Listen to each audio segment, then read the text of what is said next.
आजादी के आदर्शों को समझे और बयां करे। ये नेता और राज्यसभा और लोकसभा में जाने वाले मंत्री, संतरी और विधायक बनने वाले लोगों, बड़े मुश्किल से मैंने अधिकार तुम्हारे लिए लाया है। और एक घटना भी बाबा साहब ने 18 मार्च 1956 की आगरा की रैली में कही थी, और उस समय लगभग रोते हुए कहा था कि मुझे मेरे पढ़े लिखे लोगों ने धोखा दिया।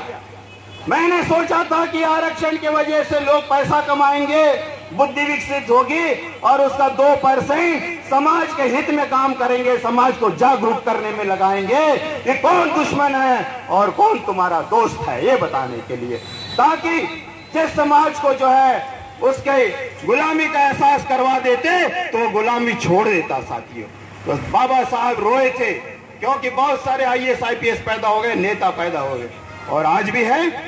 करते क्या है, आज हमारे 130 सांसद दलित बैठते हैं।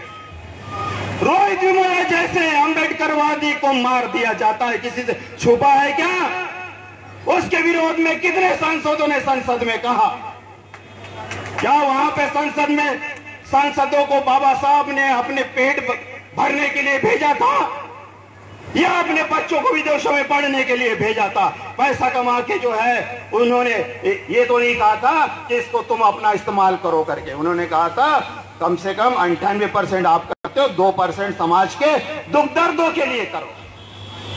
साथियों, ऐसे ही लोग बाबा साहब की विचारधारा को खत्म करने के लिए उनको भगवान बना के पूजने का, पुजाने का काम करते हैं। साथियों, ताकि यह दलित समाज, यह पिछड़ा समाज, यह अल्पसंख्यक समाज, जिसके लिए बाबा साहब ने विशेष प्रावधान दिए हैं संविधान में, उनको ना मिल पाए और ये लोग उनकी चाकरी करते रहे। साथियों, ये उनकी दलाली करते रहे और SC ST के नाम पे वहां पर जो है मंत्री, विधायक और सांसद बनते रहे। साथियों, बाबा साहब ने यह कल्पना नहीं की थी। अगर बाबा उनसे पूछिए कि बाबा साहब क्यों रोए थे, तो पहली बात तो उनको पता ही नहीं होता, क्योंकि उनको इतना पढ़ना लिखने से मतलब नहीं होता।